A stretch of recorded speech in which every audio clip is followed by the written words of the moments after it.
Bonjour Sébastien Chenu. Bonjour madame. Et bienvenue à la grande interview sur CNews et Europe 1. Vous êtes député RN du Nord, vice-président du Rassemblement national.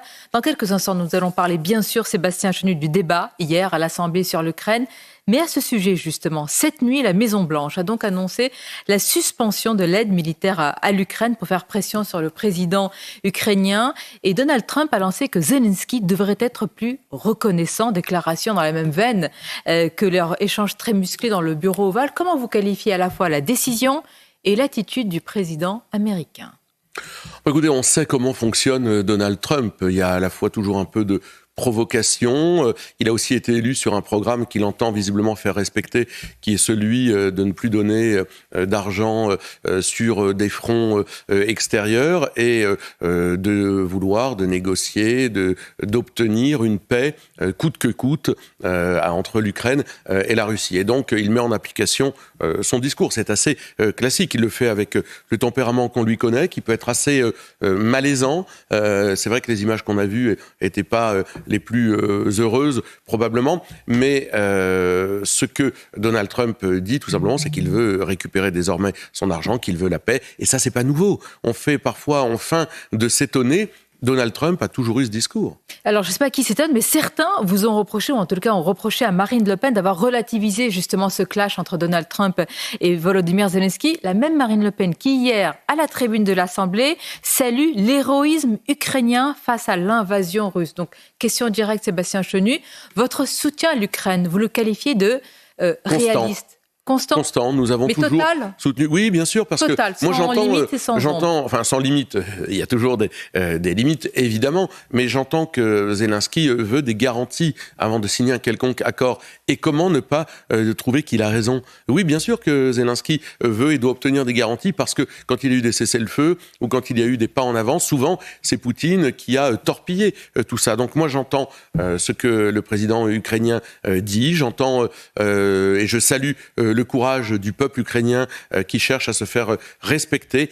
Évidemment, maintenant, ce que je déplore, c'est l'absence de l'Europe, finalement, dans ces négociations. Chaque jour, davantage, Alors, on va en parler, parce que votre ligne, votre nini, si je puis dire, est intéressant. Mais encore hier, à l'Assemblée, Gabriel Attal, l'ancien Premier ministre, a dit que Marine Le Pen n'avait pas à donner des leçons de géostratégie. Il a rappelé, lors de la dernière élection, votre proposition d'alliance en matière de défense avec la Russie. Toujours ce procès en poutinophilie. Que répondez-vous à cela ? Oui, c'est un bien mauvais procès. Moi, je pense que Gabriel Attal devrait plutôt tourner ses critiques vers le président de la République, qui, lorsqu'il dit que nous devons peut-être un jour imaginer partager notre puissance nucléaire, nous affaiblit. Emmanuel Macron affaiblit la France dans le concert des nations lorsqu'il tient des propos ou des réflexions de ce type-là. Et je pense que c'est nettement plus grave que des procès polémiques qui ne reposent en réalité sur rien. Moi, je pense qu'aujourd'hui, la France devrait pouvoir affirmer une indépendance en matière de défense. Indépendance et équidistance, c'est votre ligne. Absolument, mais aussi... C'est-à-dire c'est un nini, en réalité, pas d'alignement, c'est-à-dire... Oui, mais comment c'est la ligne stratégique de la France, finalement, pendant des années. C'est-à-dire que nous sommes à équidistance des uns et des autres, nous parlons à tout le monde, nous défendons nos intérêts, nous n'avons pas d'amis, nous avons des alliés qui sont parfois des concurrents, mais nous considérons que nos intérêts doivent primer. On a abandonné tout ça. Emmanuel Macron a abandonné tout ça depuis bien longtemps, puisqu'il a abandonné la défense de l'intérêt national. Parlons-en, parce que pour lui, elle passe, Sébastien Chenu, par justement une dissuasion nucléaire élargie, non pas partagée, non pas mutualisée. Oui, mais tous les présidents de la Ve République l'ont dit. Bien sûr, mais c'est un premier pas toujours. Vous savez, avec Emmanuel Macron, ce qu'il faut surveiller, c'est effectivement l'indépendance de notre pays, qui l'abîme chaque jour davantage, son indépendance en matière de défense, son indépendance en matière énergétique aussi, parce qu'on sait que finalement, la puissance d'un pays, c'est une indépendance énergétique et une indépendance en matière de défense. Sur ces deux fronts, force est de constater qu'Emmanuel Macron a fait régresser la France. Il n'a pas défendu l'intérêt national. C'est aussi ça que je reproche à Emmanuel Macron, c'est que c'est pas un président... Ne pas défendre l'intérêt national pour un président, ça équivaut à une forme de... Je vous laisse dire le mot dans ce cas-là. À quoi vous pensez ? Non, je dis simplement qu'Emmanuel Macron ne défend pas l'intérêt national, il défend un intérêt supranational, qui est l'intérêt de l'Union européenne. Voilà. Donc il est pour un fédéralisme européen. Oui, sans cache pas d'ailleurs. Et vous, il est votre ligne, soutenu c'est par le des fédéralistes.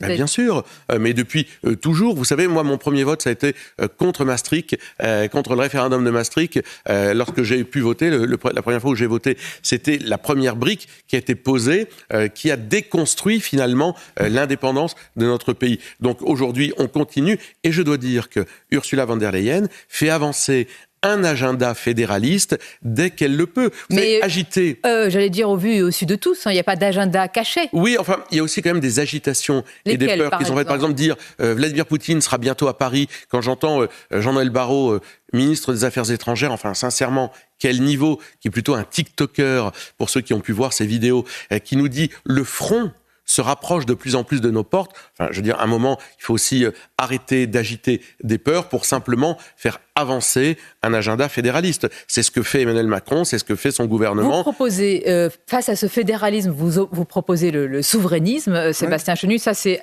si je peux dire, Emmanuel Macron est constant dans son fédéralisme, vous êtes constant dans votre souverainisme. Mais expliquez-nous comment ça se décline.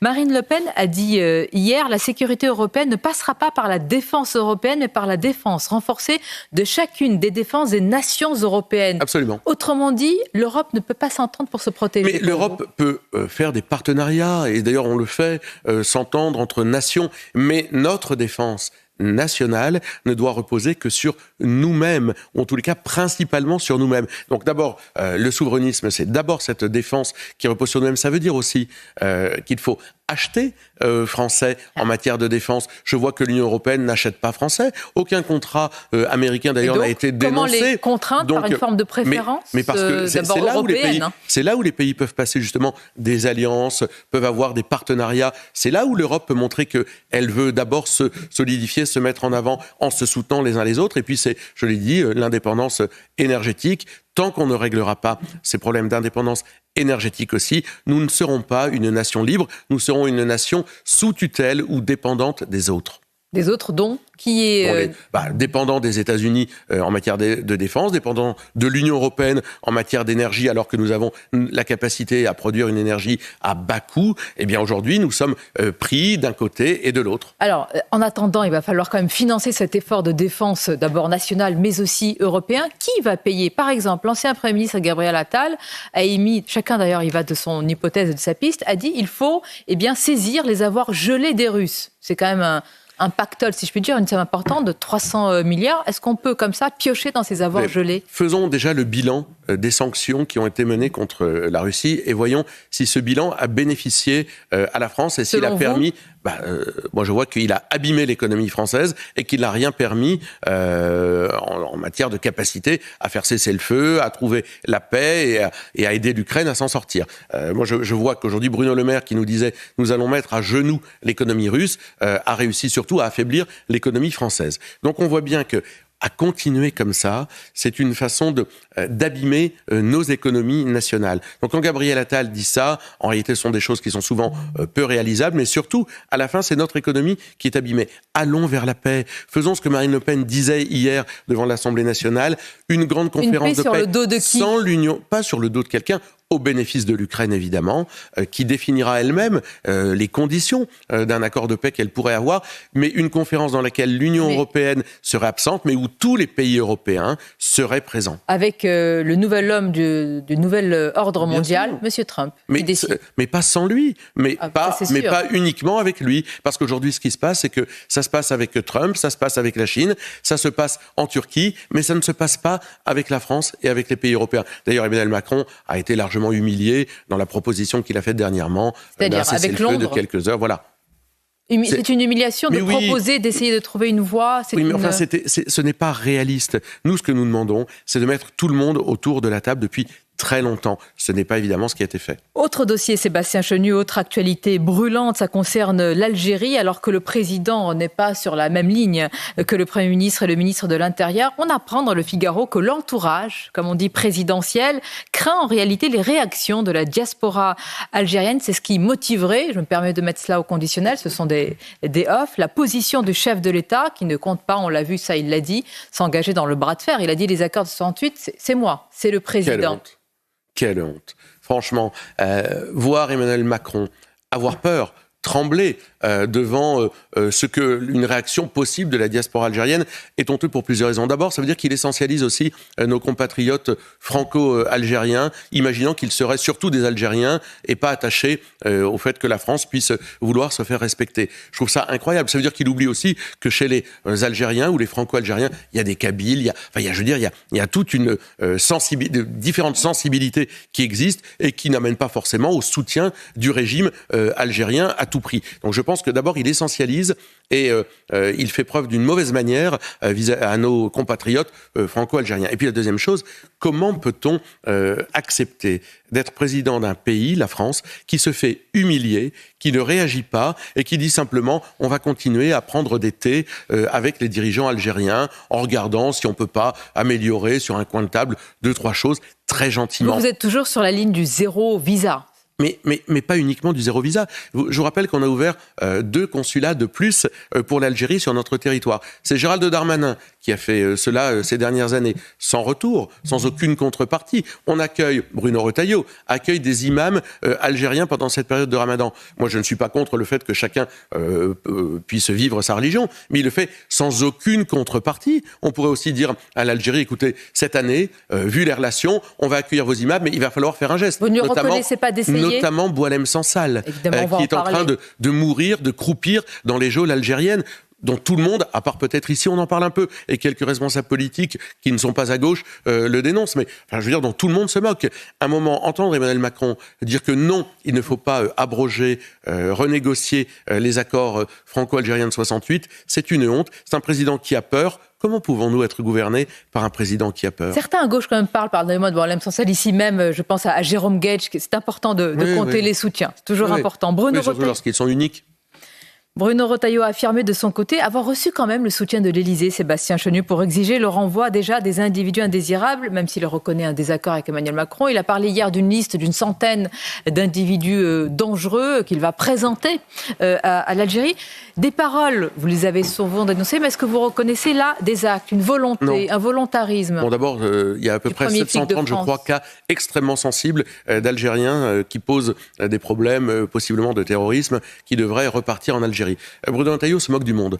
Bruno Retailleau, c'est ce double discours permanent qui, à un moment, va finir par se voir. Parce que Bruno Retailleau nous avait dit il y a 2 mois qu'il était contre les femmes voilées pour les sorties scolaires. Qu'est-ce qu'il a fait depuis 2 mois ? Rien du tout. Il n'y a pas de majorité. Et vous voyez quel est l'état de l'Assemblée nationale. Bruno Retailleau place des militants socialistes dans les plus hauts organes de l'État. Là, vous parlez d'une nomination ? Absolument.